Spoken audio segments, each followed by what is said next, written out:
Pada tahun 1915, negara Turki pernah membantai jutaan orang Armenia. Hingga kini, pemerintah Turki masih tidak mau mengakui sejarah pembantaian massal itu. Setiap bulan April, ingatan bangsa Armenia kembali ke peristiwa yang mengerikan itu.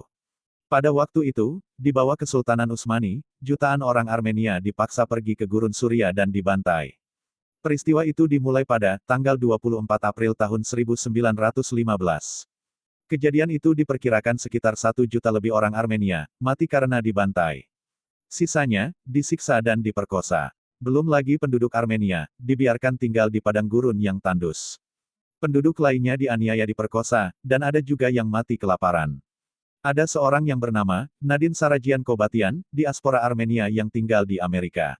Ia menceritakan bahwa keluarganya juga menjadi korban dari jutaan orang Armenia yang dibantai oleh pasukan Utsmani.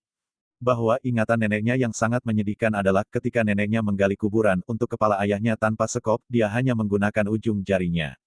Itulah yang diceritakan Nadin pada saat memperingati 100 tahun peristiwa itu. Ia juga menceritakan bahwa tentara Utsmani mengejar kakek Nadin dan menembaknya dari belakang. Tak cukup mayatnya, kemudian dimutilasi, lalu nenek Nadin bersama saudara perempuannya menggali tanah tanpa alat apapun, hanya menggunakan ujung jari untuk memakamkan ayahnya itu. Keluarga Nadin mengisahkan ketika itu, kakek buyut diberi dua pilihan oleh tentara Turki yaitu, menanggalkan agama Kristen atau dibunuh, namun sang kakek buntut tetap memilih mempertahankan imannya. Di saat itu juga kakek buyut dieksekusi di depan pintu rumahnya. Keluarga lainnya dipaksa pergi ke Gurun Suriah, dan bergabung dengan rombongan Armenia lainnya yang diusir. Ketika malam, tentara Utsmani mengizinkan orang Kurdi untuk menyerang, dan memperkosa rombongan itu. Lagi pula anak-anak dibawanya dengan kapal, dan dibuang ke dalam laut. Begitulah banyak kisah memilukan, yang terus diingat, dan diturunkan ke anak cucu keluarga Armenia, terkait peristiwa pembantaian massal Armenia. Dan bulan April adalah bulan kematian, genosida 1915 bagi orang Armenia. Dan juga bertepatan dengan bulan kebangkitan Yesus Kristus. Suatu hubungan yang berulang kali dibuat oleh seluruh umat Kristen di dunia pada waktu Paskah. Awal mula dari kejadian genosida 1915 adalah ketika orang-orang Armenia terus mempertahankan identitas etnis dan agama mereka, dan mendapat hak khusus berupa wilayah otonom dari Turki Utsmani.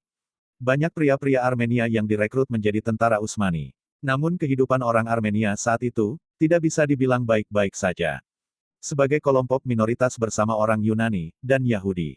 Mereka kadang mendapat perlakuan diskriminatif, seperti sepanjang tahun 1894 sampai tahun 1896, saat pasukan Sultan Abdul Hamid II membantai sekitar 100.000 sampai 200.000 orang Armenia, yang dikenal sebagai pembantaian Hamid. Aksi itu dilakukan dalam kampanye menegakkan Panislamisme dalam rangka mempertahankan kesatuan negara. Saat itu juga Turki melegalkan homoseks, dan nasib lebih parah lagi terjadi pada Perang Dunia Pertama ketika Utsmani bertempur melawan Rusia pada tanggal 22 Desember tahun 1914 sampai tanggal 17 Januari tahun 1915. Dalam pertempuran itu, pasukan Rusia berhasil mengalahkan pasukan Turki. Lalu para elit pasukan Utsmani menimpakan kesalahan kepada orang-orang Armenia. Mereka beranggapan bahwa Armenia adalah pro-Rusia. Dan banyak tentara Armenia dan non-Muslim lainnya di Kegiun Utsmani dimutasi jabatan. Dan tak sedikit juga yang dipecat dengan tidak hormat. Lalu para elit Utsmani pun mulai beraksi dengan pembantaian massal tersebut. Yang disebut dengan genosida 1915.